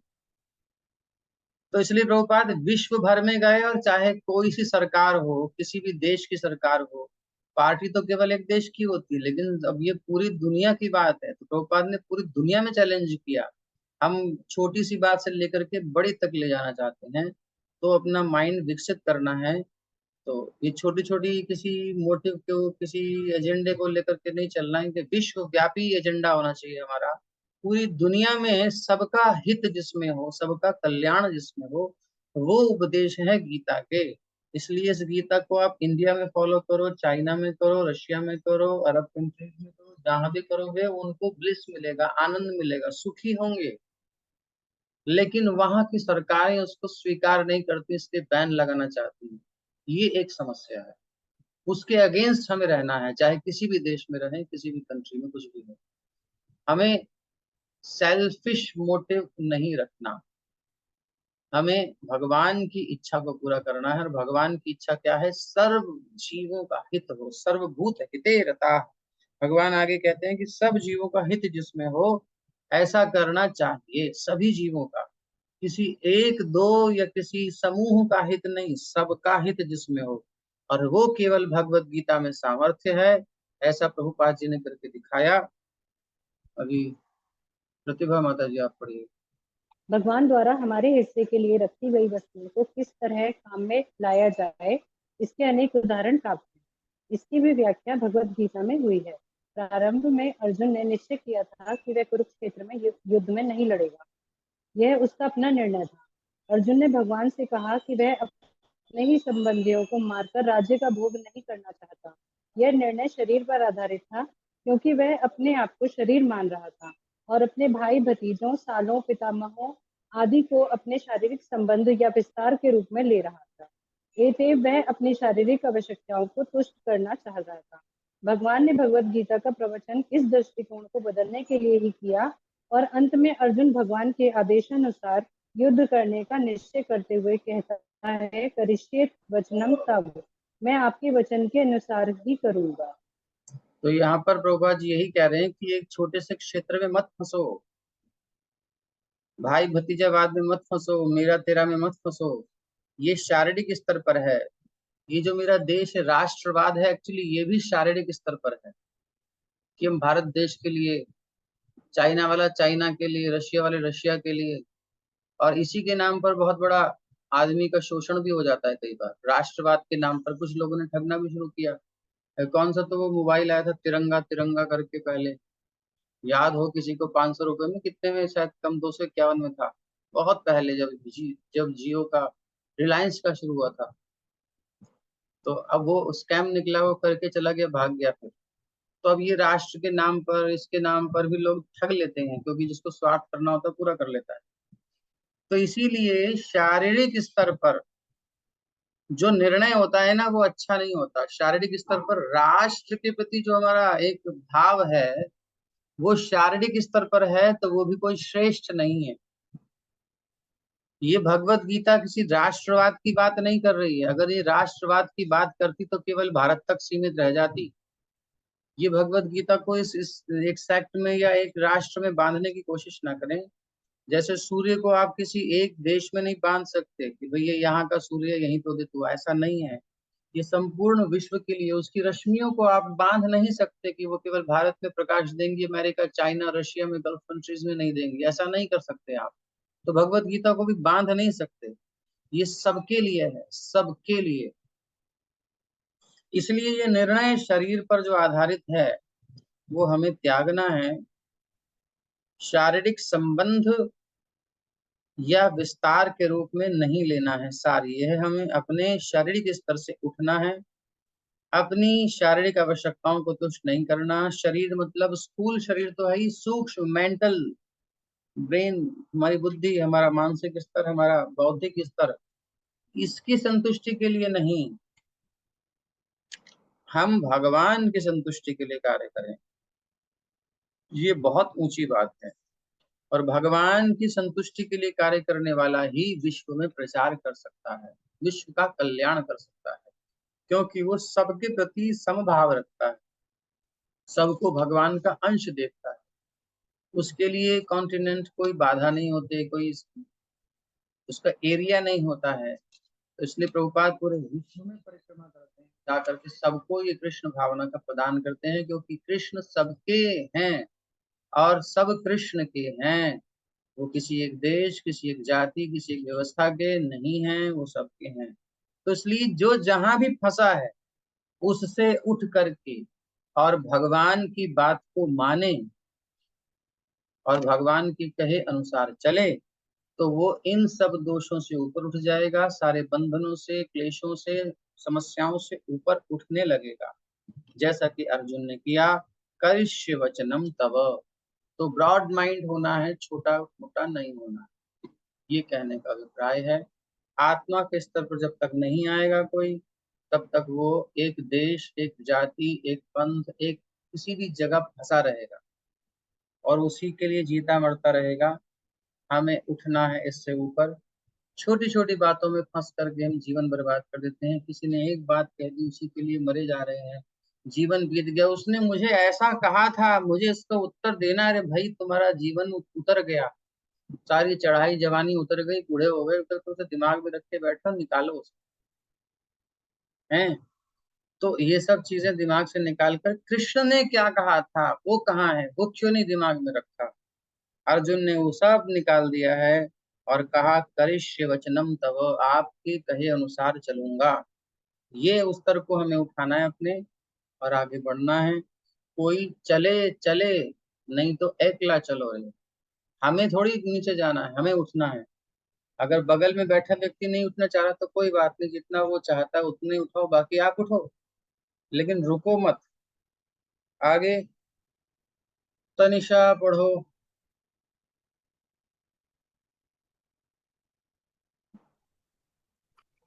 इस संसार में मनुष्य बिल्लियों तथा कुत्तों के समान लड़ने के लिए नहीं है। मनुष्य को मनुष्य जीवन की महत्ता समझकर सामान्य पशुओं की भांति आचरण करना बंद कर देना चाहिए। मनुष्य को अपने जीवन के उद्देश्य को समझना चाहिए और इसका निर्देश सभी वैदिक ग्रंथों में दिया गया है, जिसका सार भगवत गीता में मिलता है। वैदिक ग्रंथ मनुष्यों के लिए है, पशुओं के लिए नहीं। एक पशु दूसरे पशु का वध करे तो कोई पाप नहीं लगता, लेकिन यदि मनुष्य अपनी अनियंत्रित स्वादेंद्रिय की तुष्टि के लिए पशु वध करता है तो वह प्रकृति के नियम को तोड़ने के लिए उत्तरदायी है। भगवत गीता में स्पष्ट रूप से प्रकृति के गुणों के अनुसार 3 प्रकार के कर्मों का उल्लेख है: सात्विक कर्म, राजसिक कर्म तथा तामसिक कर्म। इसी प्रकार आहार के भी 3 भेद हैं: सात्विक आहार, राजसिक आहार तथा तामसिक आहार। इन सबका विशद वर्णन हुआ है और यदि हम भगवत गीता के उपदेशों का ठीक से उपयोग करें तो हमारा संपूर्ण जीवन शुद्ध हो जाए और अंततः हम अपने गंतव्य को प्राप्त कर सकेंगे, जो इस भौतिक आकाश से परे है। यद गत्वा न निवर्तन्ते तद धाम परमं मम। तो हमारा गंतव्य, डेस्टिनेशन क्या है, ये फर्स्ट ऑफ ऑल डिसाइड करना है। तो जिसका गंतव्य बियॉन्ड दिस नेचर, भौतिक आकाश से परे है, वो इन सब में नहीं अटकेगा। जो पीछे बात आई, अर्जुन ने क्या डिसीजन लिया, करिष्य वचनम तव। तो जो ये डिसीजन ले रहा है, मतलब उसका गंतव्य, उसका डेस्टिनेशन बियॉन्ड दिस नेचर, प्रकृति से परे है, back to home, back to God है। वो छोटी मोटी चीजों में उलझेगा नहीं, अटकेगा नहीं, आगे बढ़ेगा। उसके पास टाइम नहीं है, क्योंकि मनुष्य जीवन छोटा है, कभी भी नष्ट हो सकता है, इसलिए हमें उलझना नहीं है। तो क्या करना है, अब प्रकृति में तो रह ही रहे हैं, शरीर मिला ही है, मन बुद्धि चित्त अहंकार जो भी हमारे साथ जुड़ा है, फैमिली मिली है, देश मिला है, जो भी कुछ मिला है, अब यहाँ तो रहना ही है, नियम कुछ तो है ही यहाँ। जब देखना ही है तो कैसे करें। तो हमें 3 गुण मिलते हैं, सात्विक राजसिक तामसिक। तो हमें तामसिक त्यागना है, राजसिक से भी ऊपर उठना है और सात्विक स्तर में आना है। तो सत्व गुण में पहले आना है, क्योंकि ये नियर अबाउट है, इसी में आकर के हमें क्लैरिटी मिलती है। राजसिक तामसिक गुण के प्रभाव में जब जीव रहता है तो हम क्लियर नहीं होता विजन हमारा। तामसी में उल्टा सोचता है आदमी, उल्टा ही काम करता है, अपना अहित कर लेता है। और राजसी वृत्ति में जब आता है तो कंफ्यूज रहता है, और सत्वगुण में जब आता है तो क्लैरिटी मिलती है, उसे स्पष्टता मिलती है। इसलिए सत्वगुण का विकास करना है। सत्वगुण का विकास करने के लिए जहां भी हम रहने की व्यवस्था, यानी जो भी देश मिला है उसमें बेस्ट करना है, सात्विक व्यवस्था करनी है। गंदी जगह जहाँ उल्टे उल्टे काम होते हैं, ऐसी जगह से निकलकर जहाँ ऐसा नहीं है, कम से कम आसपास का वातावरण सात्विक है, नहीं तो अपने घर का वातावरण सात्विक बनाएं।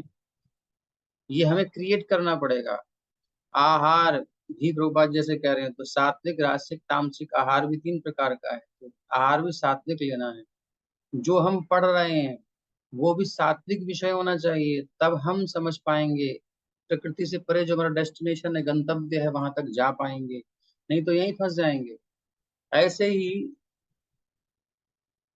आगम यानी शास्त्र, अपह जल भी शुद्ध होना चाहिए, प्रजा यानी खान पान भी शुद्ध होना चाहिए, हमारे जो लोग हैं, जो एसोसिएशन है, वो सात्विक होने चाहिए। काल जो टाइम है वो हम सत्वगुण का, जो सुबह का टाइम है, ऐसा समय है, अगर हम बाहर रहते हैं धाम से तो विशेषकर उसका यूज करना चाहिए टाइम में, उसमें भगवान का भजन करना चाहिए, भगवान का स्मरण उसमें तो होना ही चाहिए हमें। और धाम में तो खैर तीनों काल का कोई मतलब नहीं, लेकिन फिर भी धाम में अगर कोई रहे तो थोड़ा सुबह का तो अच्छा ही रहता है, लेकिन फिर भी धाम एक अलग ही चीज है, उसमें ये सब नहीं आएंगे। वो कभी भी भजन करे, कभी भी कुछ करे, उसको लाभ मिलना है। खैर, जो धाम से बाहर हैं, सात्विक तामसिक राजसिक को डिफ्रेंशिएट करके सात्विक के कांटेक्ट में रहना है, चाहे वो आहार हो, चाहे व्यवहार हो, सब चीजें। कर्म हमारा सात्विक हो, जन्म भी सात्विक परिस्थितियों में हो तो हेल्पफुल होता है, लेकिन उसमें हमारा कंट्रोल नहीं है, जितने में कंट्रोल है उतना करें। ध्यान चिंतन क्या चल रहा है, सात्विक तामसिक राजसिक, क्या देख रहे हैं उससे चिंतन प्रभावित होता है, क्या चर्चा करते हैं, क्या सुनते हैं, उससे चिंतन प्रभावित होता है। इसलिए फालतू की कचड़े को नहीं देखना चाहिए, बुद्धि खराब होती है। चिंतन में चलती हैं चीजें, उससे हमारी बुद्धि विचलित होती है, कृष्ण भावना नहीं विकसित हो पाएगी, सत्वगुण नहीं आ पाएगा। जो हम मंत्र जपते हैं वो कैसा है, किसका है, देवी देवताओं का है, किसी और ऐसे नॉर्मल ले रहे हैं, यानी बोल क्या रहे हैं, मन में क्या चल रहा है। और कोई उपासना भी करे तो किसकी उपासना कर रहे हैं, वो बियॉन्ड इस अर्थ से परे वाले हैं या कहीं प्रकृति के राज्य में ही आते हैं। अगर प्रकृति के राज्य में आते हैं विभिन्न प्रकार के जो उपास्य हैं, जो देवी देवता आदि हैं, तो वो यहीं तक ले जाएंगे, परे नहीं भेज सकते आपको। इसलिए जो परे है वो कृष्ण है, भगवान की उपासना करनी चाहिए, ठीक है। संस्कार कैसे हैं, ये सब चीजें इफेक्ट डालती हैं हमारे इस ग्रोथ पर। तो हमारा गंतव्य यानी डेस्टिनेशन है प्रकृति से परे जाना, उसके लिए सत्वगुणी एरिया में हमें रहना है, सत्वगुण का विकास करना है। सत्वगुण के विकास करने के लिए जो भी चीज हम यूज करते हैं वो हमको सत्वगुण ही लेनी है, वो हमारे पास चूज करने की क्षमता है। उसी के लिए गीता पढ़ के आपको और क्लियर हो जाएगा। तो हमारा जो आकाश प्रकृति से परे आध्यात्मिक आकाश में जाने का हमारा डेस्टिनेशन है, ये पहले बनाना पड़ेगा, फिर उसके अकॉर्डिंग हम अपने जीवनचर्या को बनाएं, ढालें, अपने घर को वैसा बनाएं, अपनी सोच को वैसा बनाएं, अपने जीवन को वैसा बनाएं, तब निकल पाएंगे। और वहां जाने के बाद कभी कोई लौटता नहीं, उसको कोई पतन नहीं होता, फॉल डाउन नहीं होता। ठीक है, ये क्लियर हो गया। यह गंतव्य सनातन आकाश या नित्य चिन्मय आकाश कहलाता है। इस संसार में हम पाते हैं कि प्रत्येक पदार्थ क्षणिक है, वह उत्पन्न होता है, कुछ काल तक रहता है, कुछ गौण वस्तुएं उत्पन्न करता है, क्षीण होता है और अंत में लुप्त हो जाता है। भौतिक संसार का यही नियम है, चाहे हम इस शरीर का दृष्टांत लें या फल का या किसी अन्य वस्तु का। किंतु इस क्षणिक संसार से परे एक अन्य संसार है जिसके विषय में हमें जानकारी है। उस संसार में अन्य प्रकृति है जो सनातन है, जीव को भी सनातन बताया गया है। और 11वें अध्याय में भगवान को भी सनातन बताया गया है।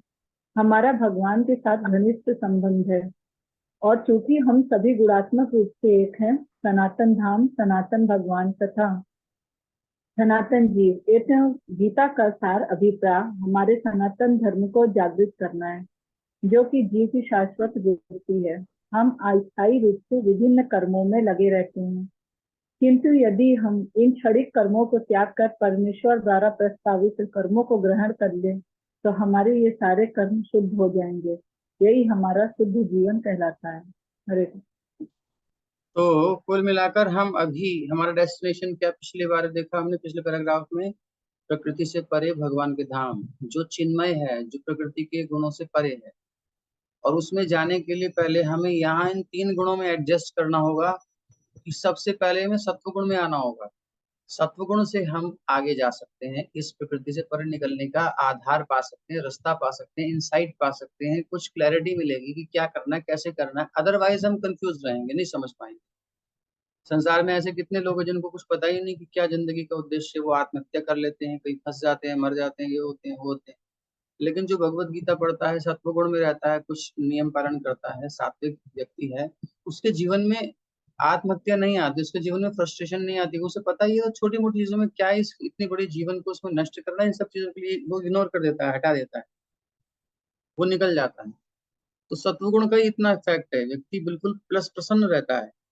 और फिर उसमें रह करके यदि भगवत गीता का आश्रय मिल जाए, भगवान का भक्त का संग मिल जाए, फिर वो बियॉन्ड दिस नेचर जा सकता है, तो वो इंसाइट वहीं मिलती है।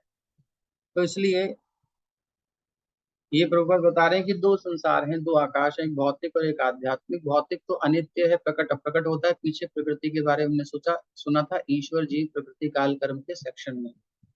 सबको पकड़ के रखिए, याद रखिए, क्योंकि ये भूलेंगे तो फिर आगे नहीं चल पाएंगे।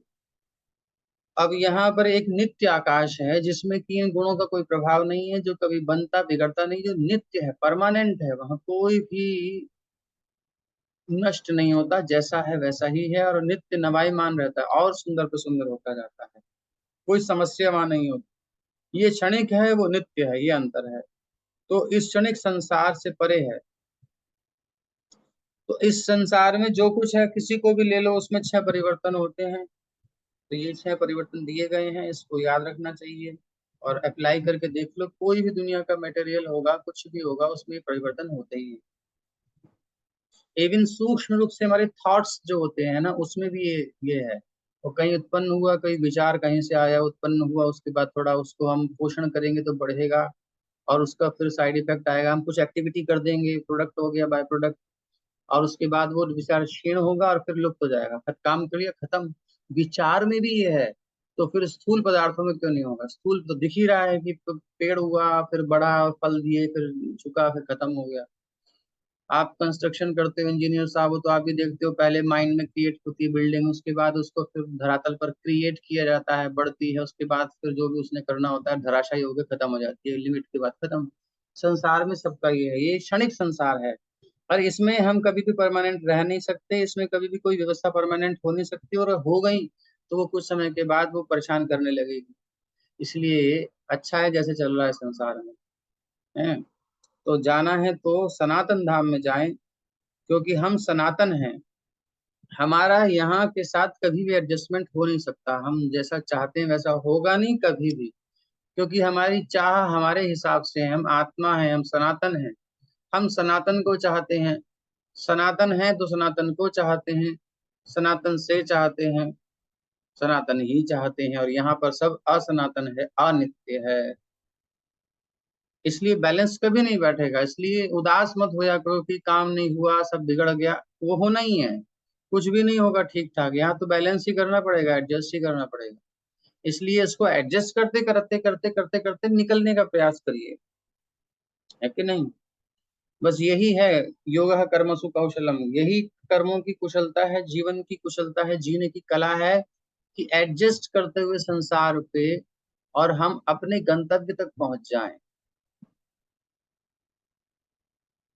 एक डाल से दूसरे डाल को पकड़, नीचे खाइए गिर जाओगे, इसलिए एक टहनी को पकड़ा, वो ही उस पे लटके नहीं रहना। उस टहनी से झूल खा के दूसरी टहनी को पकड़ा, उससे झूल खा के तीसरी टहनी को पकड़ा, और खाई से पार हो गए। अब कोई टेंशन नहीं। न टहनी से प्यार करना है, ना खाई से डरना है, बस उसका यूज करके आगे बढ़ते जाना है। तो संसार में जो परिस्थिति मिले, जो व्यवस्था मिले, उसका बेस्ट यूज करते हुए, best use of bad bargain प्रपात कहते हैं। और हमें प्रकृति से परे जाना है, अपने मूल स्वरूप को प्राप्त करना है, सनातन जीवन को प्राप्त करना है, नित्य जीवन को प्राप्त करना है। तो अभी हम अपने सनातन धर्म को जागृत करें, जो हमारा स्वाभाविक स्वरूप है, जीव की शाश्वत वृत्ति है, शाश्वत यानी कि परमानेंट, सनातन जो नेचर है, उसे जागृत कर लें, जो ढक गई है। अभी क्या है, हम अस्थायी रूप में विभिन्न कर्मों में लगे रहते हैं, अभी ये तभी वो। लेकिन यदि हम इन क्षणिक कर्मों को, यानी कोई भी कर्म ऐसा नहीं है जो आप परमानेंट कर सको। संसार का कोई भी ऐसा कर्म जो परमानेंट करोगे तो वो चल नहीं सकता, और चलेगा तो उसमें कुछ ना कुछ समस्याएं भी रहेंगी। वो एक दिन नष्ट हो जाएगा, क्षणिक हो गया ना। इसलिए क्षणिक कर्मों को त्याग कर परमेश्वर द्वारा प्रस्तावित कर्मों को ग्रहण कर लें, भगवान की भक्ति में लग जाएं। जो पीछे हम समझे थे, भक्त देखने में लग सकता है कि वो प्राकृत कर्म में लगा है, साधारण कर्म कर रहा है, लेकिन उसकी कॉन्शियस बहुत हाई होती है। वो कृष्णार्थे किल चेष्टा, कृष्ण के लिए कर रहा है। पीछे हम समझ के आए ना अभी कल। तो इसलिए वो कर्म भौतिक स्तर पर नहीं है। उदाहरण दिया था, याद है ना आपको? भक्त जो बेहोश हो गए थे पुत्र की मृत्यु सुन करके, तो उनकी कॉन्शियसनेस में कुछ और चल रहा था। तो बस वही खेल है। हमारी चेतना कृष्णार्थ है, कृष्ण की प्रसन्नता के लिए जब हम कर्म करते हैं तो वो स्पिरिचुअलाइज्ड होते हैं, कर्म भगवत अर्पित कर्म होते हैं। उसकी टेंडेंसी चेंज हो जाती है, वो शुद्ध हो जाते हैं। तो यही कह रहे हैं कि यदि हम क्षणिक कर्मों को त्याग कर परमेश्वर द्वारा प्रस्तावित कर्मों को ग्रहण कर लें तो हमारे ये सारे कर्म शुद्ध हो जाएं, प्योर हो जाएं, प्योरिटी आ जाए, यही हमारा शुद्ध जीवन कहलाता है। यानी एक्टिविटीज हमारी कृष्ण कॉन्शियसनेस में होनी चाहिए, कृष्ण के लिए होनी चाहिए। कृष्णार्थे खिल चेष्टा, सारी चेष्टा कृष्ण के लिए होनी चाहिए। अस्तित्व तथा उनका दिव्य धाम, ये दोनों ही सनातन हैं और जीव भी सनातन है।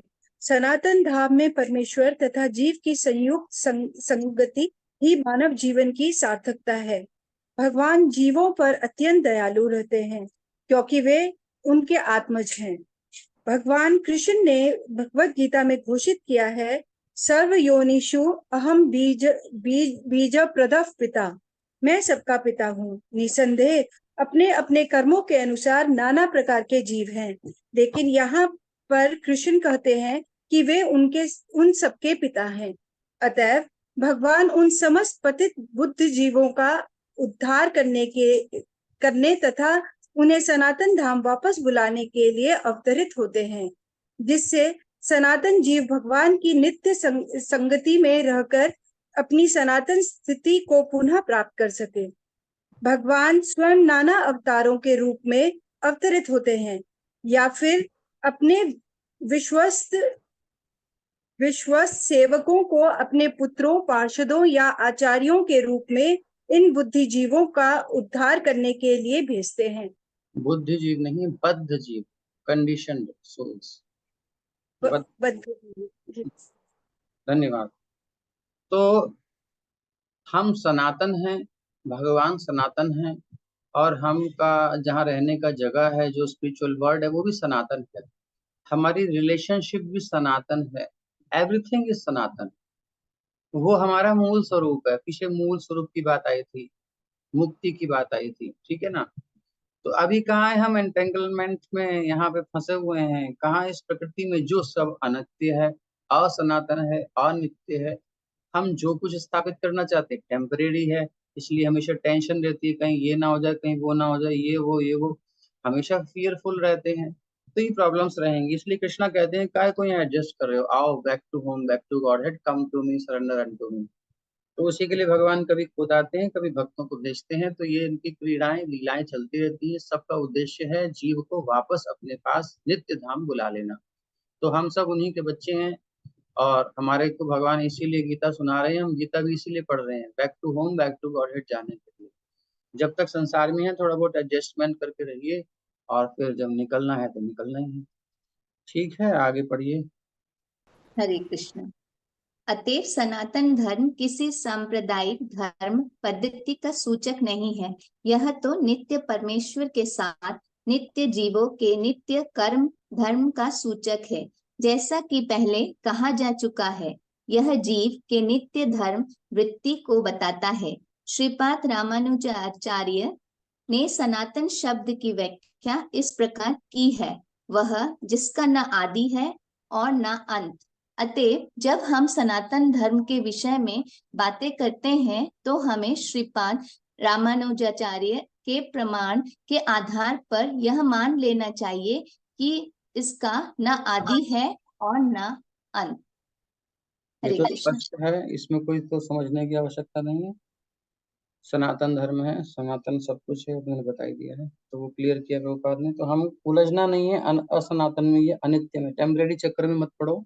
एडजस्टमेंट करके जैसे तैसे बेस्ट यूज करके निकलना है, उधर फोकस करना है, यहाँ नहीं उलझना है। ये बात बार बार अपने मन को समझाइए, क्योंकि हमारी टेंडेंसी, हमारी प्रवृत्ति है कि हम चैंटे की तरह चिपक जाते हैं। जैसे चैंटा मीठे खाने वाला कहीं पैर में कहीं हाथ में उसे गुस्सा आ जाए, चिपट जाए, अपनी मुड़िया गड़ा दे, दोनों कांटे जो उसके दांत होते हैं गड़ा दे पकड़ने वाले, तो जबरदस्त जोर से काटता है। और अचानक तो वो चिपट जाता है। तो क्या होता है, चिपटने के बाद अब उसे कितना हूँ छुड़ाओ, लेकिन क्या होता है, वो नहीं छूटता है। तो क्या होता है, उसे जबरदस्ती अगर छुड़ाओगे तो उसकी जो मुख का भाग है, मुड़िया है, वो चिपकी रह जाएगी और उसका धड़ टूट जाएगा। लेकिन वो उसको छोड़ेगा नहीं, तभी भी आपको छुड़वाना पड़ेगा। हम लोगों की यही प्रवृत्ति है, संसार में कहीं किसी चक्कर में फंसते तो चिपट ही जाते हैं बिल्कुल। चेतना छोड़ती नहीं, नहीं छोड़ दिखाऊंगा, मैं करके दिखाऊंगा, मैं करूंगा, ये है वो। जहाँ चिपकना है, उस टेंडेंसी को लगाना है कृष्ण की सेवा में, वहां से छुट जाते हैं और किसी व्यक्ति, वस्तु, परिस्थिति में चिपक जाते हैं जाकर के। तो इस मकोड़े वाली टेंडेंसी को छोड़ना है और भगवान की सेवा में जाकर चिपकना है। यानी सब कुछ गलत जगह लगा दिया है, उसको सही जगह लगाना है, कृष्ण सेवा से जुड़ना है। ठीक है। फ्रस्ट्रेशन होता है तो दुनिया से क्यों नहीं होता फ्रस्ट्रेशन, क्यों नहीं होता? भगवान, अरे भाई भक्ति में फ्रस्ट्रेशन हो जाता, अरे इतना सब कुछ किया फिर भी ये हुआ हमारे जीवन में, ये क्यों नहीं कहते संसार में इतने जीवन बिता दिए, हमारा बार बार मरना पड़ा, इतना सब कुछ एडजस्टमेंट किया फिर भी नहीं चल रहा, हटाओ हम उदास हो गए संसार से। वहां से नहीं होते जहाँ इतने धोखे मिल रहे हैं, क्लियर है। और जहाँ भगवान कितने सुंदर हैं, कितने सुंदर कृपालु हैं, गुणवान हैं, बार बार हमें बुलाने आते हैं, मैसेज देते हैं, हेल्प करते हैं, जो हमारे साथ सनातन रूप से हैं, जिनसे रिलेशन सनातन है, जो हर चीज बिल्कुल परफेक्ट है, वहां फ्रस्ट्रेट हो जाते हैं। ये है, इसलिए गलत जगह से उठाकर सही जगह लगाना चाहिए। अगर उदास भी होना है, फ्रस्ट्रेट भी होना है, तो संसार से होना है ना, भगवान से थोड़ी। तो जितना संसार में धोखे मिले और खुश हो जाओ, बहुत बढ़िया, धन्यवाद, आपकी क्लैरिटी मिल गई, अपन और तेजी से भगवान की ओर चलेंगे। तो कुछ भी मिला करके भगवान की ओर तेजी से बढ़ने में, गति में ईंधन का काम करे, ऐसा करना है। आगे बढ़िए। हरे कृष्णा प्रभु जी। हरे अंग्रेजी का रिलीजन शब्द सनातन धर्म से थोड़ा भिन्न है। रिलीजन के विश्वास का भाव सूचित होता है और विश्वास परिवर्तित हो सकता है। किसी को एक विशेष विधि से विश्वास हो सकता है और वह इस विश्वास को बदल कर दूसरा ग्रहण कर सकता है, लेकिन सनातन धर्म उस धर्म का सूचक है जो बदला नहीं जा सकता। उदाहरण, ना तो बल से उसकी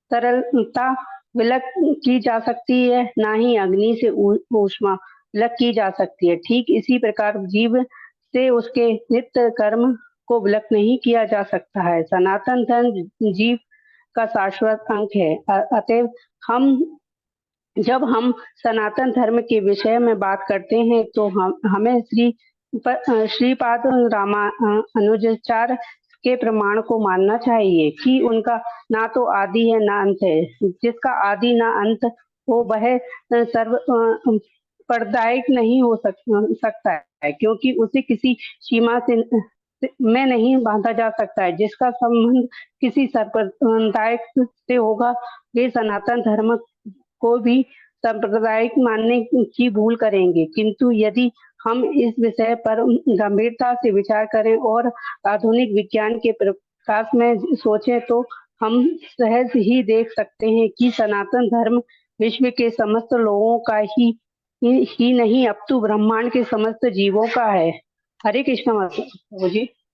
हरे कृष्ण। तो यहाँ हमारे सनातन धर्म की बात है, यानी सनातन वृत्ति, सनातन स्वरूप की बात है, जो हमारे अंदर है। अभी आगे और क्लियर हो जाएगा आपको पैराग्राफ में।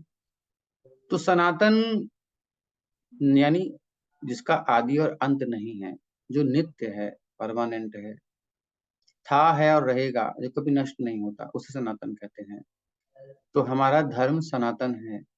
वो क्या है आगे आप देखेंगे। तो सनातन धर्म में हमको स्थित होना है, असनातन या अनित्य धर्म में स्थित नहीं रहना है। ये तो वैसे भी छूटने वाला है, तो इसमें क्यों मोह में पड़ करके हम परेशान हो।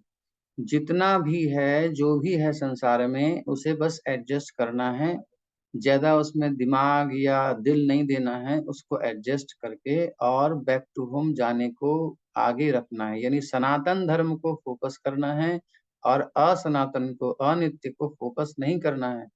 वो तो इसलिए है, जैसे कि अब हम गाड़ी में बैठे हैं तो गाड़ी को तेल भी चाहिए, गाड़ी को मेंटेनेंस भी चाहिए, गाड़ी को सफाई वाई सब चाहिए, गाड़ी की केयर भी चाहिए।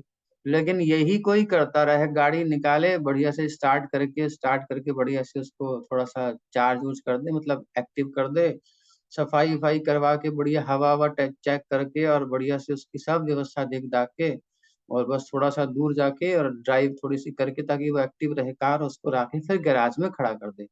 और बीच में 10-15 बार गैराज खोल के देखे, वाह भाई वाह, मेरी जो भी नए नए मॉडल है आप देख लो कौन कौन से हैं, ये कार में कितनी बढ़िया कार है भाई, बहुत सुंदर। तो इसको कार को लेने का कोई मतलब है फिर? ये तो पागलपन है। अरे भाई, कार किस लिए ली जाती है? कहीं जाना है आपको तो जाने में, दूरी तय करने में सुविधा पूर्वक चले जाओ। जहां रुकना है रुके, चलना है चले, अपना व्यवस्था अच्छी है जो डेस्टिनेशन तक पहुंचने के लिए है। और जाए ऑफिस काहे से जाए, पैदल चला जाए, साइकिल से चला जाए, और कार ऐसे लगी तो क्या फायदा? तो ऐसे ही जो भी हमारा संसार का चक्र है, व्यवस्था है, वो सब कार जैसी है। शरीर है, रिलेशनशिप है, देश है, ये है वो है, ये सब उस कार की भांति मेंटेनेंस कर रहे हैं। लेकिन इन सबको लेकर के पूरा क्या करना है? उद्देश्य जो है वो हमारा सनातन धर्म जागृत करना है। कृष्ण के प्रति प्रेम, कृष्ण के प्रति सेवा की भावना जो हमारी है वो जागृत करनी है। तो कार की सेवा करनी है, लेकिन कार की ही सेवा करोगे और आप श्रीमती जी की सेवा नहीं करोगे तो श्रीमती जी कहेंगी तुमको कार प्यारी है, मैं प्यारी नहीं हो जाता। थोड़ी हंसने की बात। तो संसार में गुस्सा हो जाएंगी ना श्रीमती जी। तो ऐसे ही हम भगवान की ओर न चल के, जो हमारा डेस्टिनेशन है, जो हमारा गंतव्य है, और कार को ही यानी संसार को ही साज संहार करते रहें, इसी में जीवन बिता दें, तो फिर हमारा जीवन व्यर्थ है। ये मनुष्य जीवन रूपी जो कार मिली है, वो कार किसी काम की नहीं आएगी, बेकार हो जाएगी। इसलिए इसको बेकार नहीं करना है, इसको अच्छे से खिलाओ पिलाओ, यानी इसकी मेंटेनेंस करो, उसमें डीजल डालो, खाओ पियो, और इसको सही से बढ़िया से ड्रेसिंग करना है, सजना सवरना जो करना है कर लो। लेकिन किस लिए है? ताकि हम इस संसार में जब तक रह रहे हैं तब तक थोड़े लोग ये ना कहीं पागल हो गए हैं बिल्कुल, और बस थोड़ा व्यवहार करना है, ये सब करना है, जीवन जीने के लिए जो करना है, अर्निंग के लिए जो भी कुछ है सब बेसिक कर लीजिए। लेकिन समय बचा करके मन में एक बात को फिक्स रख के कि हमें कृष्ण की ओर चलना है। हमारा सनातन धर्म क्या है? कृष्ण सेवा में जाना है, वही ध्यान में रखते हुए चलना है। अगला पैराग्राफ। भले ही सनातन धार्मिक विश्वास का मानव इतिहास की पुष्टि में कोई आदि हो, लेकिन सनातन धर्म के इतिहास है कोई यदि नहीं होता, क्योंकि यह जीवों के साथ शाश्वत चलता रहता है। जहाँ तक जीवों का संबंध है, प्रमाणिक शास्त्रों का कथन है कि जीव का न तो जन्म होता है न मृत्यु।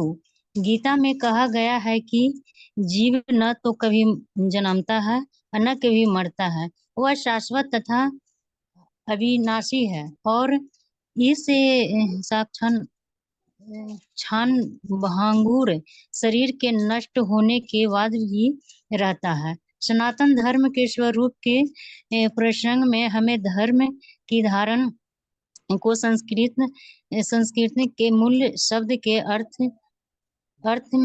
से समझना होगा। धर्म का अर्थ है जो पदार्थ विशेष का सदैव रहता है। हम यह निष्कर्ष निकालते हैं कि अग्नि के साथ ऊष्मा तथा प्रकाश सदैव रहते हैं। ऊष्मा व प्रकाश के बिना अग्नि शब्द का कोई अर्थ नहीं होता। इसी प्रकार हमें जीव के उस अनिवार्य अंग को ढूंढना चाहिए जो उसका चिर सहचार है। यह चिर सहचार उसका शाश्वत गुण है और यह शाश्वत गुण ही उसका नित्य धर्म है। हरि कृष्ण प्रभु। तो हमारा धर्म मतलब ऐसा नहीं है जो टेम्परेरी हो, ये हमारे स्वरूप में जो निहित है, हमारा जो गुण, मूल गुण है, उसी को धर्म कहा गया है। अनित्य धर्म नहीं है, ये नित्य धर्म है, यानी कि हमारे स्वरूप में है। उदाहरण जैसे अग्नि है, अग्नि की पहचान क्या है, उसके क्या गुण है? जो उसके साथ ही है, हमेशा से था, है, रहेगा, अलग नहीं किया जा सकता। उसका प्रकाश देने का गुण, उसका हीट करने का गुण। अगर वो हीट करना बंद कर दे, लाइट देना बंद कर दे, तो उसको हम अग्नि नहीं कहेंगे। जो भी है वो कुछ और होगा, लेकिन अग्नि तो नहीं है, ये कन्फर्म है। तो ऐसे ही जीव के अंदर दो वृत्तियां हैं, आगे आएगा, एक सेवा और एक प्रेम करने की वृत्ति, यानी प्रेममयी सेवा करने की उसकी जो एक टेंडेंसी है, स्वाभाविक है। यहाँ तक कि खतरनाक शेर भी जो है अपने बच्चे से प्रेम करता है, उसको चाटता है, सेवा करता है, उसको खिलाता पिलाता है। तो पूरी नेचर में आप देख लो, ये प्रेममयी सेवा करने की वृत्ति सबके अंदर है। बस पॉइंट जो है उसका केंद्र, सेंटर पॉइंट कहाँ है वो किसी को नहीं पता, इसलिए ले लेके कभी कहीं किसी किसी ऑब्जेक्ट में लगाते रहते हैं। उस वृत्ति को हमें सही टारगेट की ओर, यानी जिसके प्रति वो है, जो सनातन है, सनातन प्रेम है, सनातन सेवा है, सनातन, यही सनातन धर्म है, प्रेममय सेवा। और ये किसके लिए? टुवार्ड्स कृष्णा, ये है उन्हीं के लिए, क्योंकि वही सनातन है और हम भी सनातन हैं। तो सनातन सनातन के लिए सनातन प्रेम, सनातन सेवा करेगा, तभी सनातन रूप से सुखी रह सकेगा। और बीच में आती है प्रकृति या संसार, जो रिलेशनशिप संसार के जो भी कुछ है हमारे सामने ऑब्जेक्ट्स, इसमें हम उस प्रवृत्ति को, आत्मा की वृत्ति को अप्लाई करेंगे तो वो सेटिस्फाइड नहीं होने वाली, क्योंकि यहाँ सब अनित्य हैं, असनातन है। इसलिए यही हमारी समस्या है। हम चाहते हैं कुछ, होता है कुछ, क्योंकि वो नेचर अलग है, ये नेचर अलग है, वो अनित्य है, ये नित्य है, वो सनातन है, ये असनातन है। तो ये कभी भी मैच होने वाला नहीं है। जितनी जल्दी इस बात को समझ लें उतने बुद्धिमान, और जितनी देर लगाएंगे उतने कम बुद्धिमान, और बिल्कुल नहीं समझेंगे तो महामूर्ख ही हैं। इसलिए हम मूर्खों की श्रेणी से बाहर आए। मूर्ख मतलब पशुवत। पशुओं के पास ये बुद्धि नहीं होती, उनकी इंद्रियां जो कहती हैं वो करते हैं। मनुष्य के पास पावर है, भगवान ने ये उसको क्षमता दी है। अब तुम मेरी ओर चल सकते हो, शास्त्र समझ सकते हो, भक्तों का संग कर सकते हो। पशुओं की तरह मत जियो। जो मन में आया सो कह दिया, जो मन में आया सो खा लिया, जीव ने कहा सो कर लिया, बुद्धि जो कहती है वो देख लिया। यानी जो भी हो रहा है उसको नेचर में, नेचुरल जो हो रहा है, यानी भौतिक प्रकृति में जो फंक्शंस हैं उसको हम चलने दें गुणों के अनुसार। उसमें हमारी जो क्षमता है, जो हमारी स्वतंत्रता है, उसका उपयोग ना करें, सरेंडर कर दें, सरेंडर अनटू प्रकृति या विषय भोगों की तरफ। प्रकृति मतलब शब्द स्पर्श रूप रसगंध की ओर जो हमारी नेचर है, भौतिक प्रकृति है, शरीर की प्रकृति यानी शारीरिक स्थिति है, मन की स्थिति है, ये सब प्रकृति है। पृथ्वी जल अग्नि वायु आकाश मन बुद्धि चित्त अहंकार। तो पृथ्वी जल अग्नि वायु आकाश ये बना है शरीर, और मन बुद्धि चित्त अहंकार, ठीक है, ये सूक्ष्म शरीर। और इसमें इंद्रियां हैं, शब्द स्पर्श रूप रसगंध, उसके 5 विषय हैं, यही है बस प्रकृति। तो प्रकृति प्रकृति के गुणों में बरत रही है। शरीर संसार चाहता है, मन संसार चाहता है, बुद्धि संसार की बात चाहती है, सब इसी की बात करते हैं। टेक्नोलॉजी हो चाहे मेट्रोलॉजी, मेटा, जो भी कुछ है, दुनिया भर के सब सब्जेक्ट्स हैं, ये सब नेचर के, प्रकृति के हैं। इसी में पढ़ा पढ़ा करके बच्चे को करोड़ कमवाओ, लाख कमवाओ, हजार मिलियनर बिलियनर बनवाओ, कुल मिलाकर के है तो उसी डिब्बे के अंदर प्रकृति के, इसी में फंसेगा और बार बार जन्म मृत्यु के चक्र में रहेगा। इसलिए इस सब को रोक करके, इन वेगों को सह करके, इन मांगों को न मान करके, मिनिमम रिक्वायरमेंट बॉडी को, शरीर को स्थापित, बस शरीर जितने से चले उतनी रिक्वायरमेंट पूरी करनी है उन आदेशों को। बाकी इनको नियंत्रित करके फोर्सफुली कृष्ण की ओर, नित्य भगवान की सेवा में लगाना है। यानी प्रेम और सेवा करने की जो टेंडेंसी है, इन्हें संसार में न लगा करके भगवान में लगाना है, कृष्ण की ओर इनको झुकाना है। यही है भक्ति, जिसको मनुष्य जीवन में ही किया जा सकता है। हम अभी समझ सकते हैं ये बातें, किसी और योनि में कहाँ समझ में आने वाली है। किसी को भी पकड़ लो संसार में मनुष्य के अलावा, अरे मनुष्य ही नहीं समझना चाहते तो औरों को तो क्या समझाओगे। तो बड़े रेयर हैं मनुष्याणाम सहस्रेषु, हजारों में से कोई हैं जो सुनने के लिए आते हैं, और ऐसे आने वालों में से हजारों में से कोई होते हैं जो उसमें गंभीरता पूर्वक टिक पाते हैं, उसके बाद कुछ मनन करते हैं, और उसके बाद क्वेश्चंस करते हैं, फिर उसके बाद जीवन जीने का प्रयास करते हैं, और फिर जाकर के सफल होते हैं। कितना रेयर है। इसलिए बहुत ज्यादा मेहनत चाहिए, गंभीरता चाहिए। तो आप सबसे निवेदन है कि प्रभुपाद जी के दिए हुए इस निर्देशन को जो स्पष्ट कर रहे हैं गीता के भगवान के शब्दों को एज इट इज, उसे अपने जीवन में गंभीरता से उतारने का प्रयास करें, और अपनी प्रेम करने की, सेवा करने की जो वृत्ति है, इसे कृष्ण की ओर निर्धारित करें, टुवार्ड्स कृष्ण। तो हमारा जीवन सफल होगा। और नहीं हम एक्सपेक्टेशन संसार में रखेंगे तो फ्रस्ट्रेशन होना निश्चित है, क्योंकि वहां कभी फुलफिल नहीं हो सकता। तो ना खुद आशा करनी है किसी से, ना किसी को आशा करने के लिए आश्वासन देना है। तो सबको कृष्ण से जोड़ना है, कृष्ण को केंद्र में लाना है, और वो कृष्ण क्या है ये गीता में हमें पता चल ही रहा है और चलता रहेगा। और जो भी उसमें लगा है वो सेटिस्फाइड हो गया है। प्रभुपाद ने इसे करके दिखाया, international society for Krishna consciousness. तो उसमें पूरी दुनिया के भक्त, पूरी दुनिया के जीवों को समाहित किया प्रभुपाद ने, ऐसा घर बनाया। और उसमें स्त्री हो, पुरुष हो, नपुंसक हो, कोई भी हो, सबका स्वागत है। और सबने इसमें जुड़ करके इन सिद्धांतों को समझ करके कृष्ण को केंद्र में ला करके, अगर वो गृहस्थ हैं तो पति पत्नी बच्चे मिलकर के केंद्र कृष्ण में ले आए, घर कृष्ण को केंद्र में ले आए, घर में सब उनको केंद्र में रख करके और सेवा कर रहे हैं। कोई ब्रह्मचारी है तो वो टुवार्ड्स कृष्णा, फिर अपनी सन्यासी है तो कृष्ण, यानी कोई किसी भी आश्रम में है, वर्णाश्रम में है, कैसे भी कहीं भी है, वो कृष्ण को केंद्र में सामूहिक रूप से, इंडिविजुअल रूप से ला करके और आनंद में जीवन बिता सकता है, सेटिस्फाइड हो सकता है, फुलफिलमेंट पा सकता है, संतुष्टि, पूर्ण संतुष्टि पा सकता है। ये प्रैक्टिकल करके प्रभुपाद जी ने दिखाया।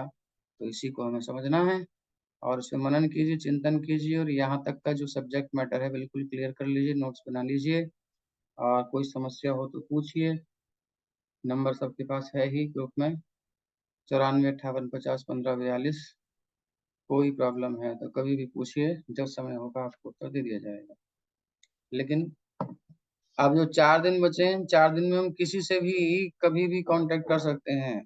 लिस्ट लेंगे, किसके पास किसी का नंबर आएगा, उससे पूछा जा सकता है कि भाई आप बताइए आपने अब तक क्या क्या समझा। सबके नोट्स चेक हो सकते हैं, किसी के भी।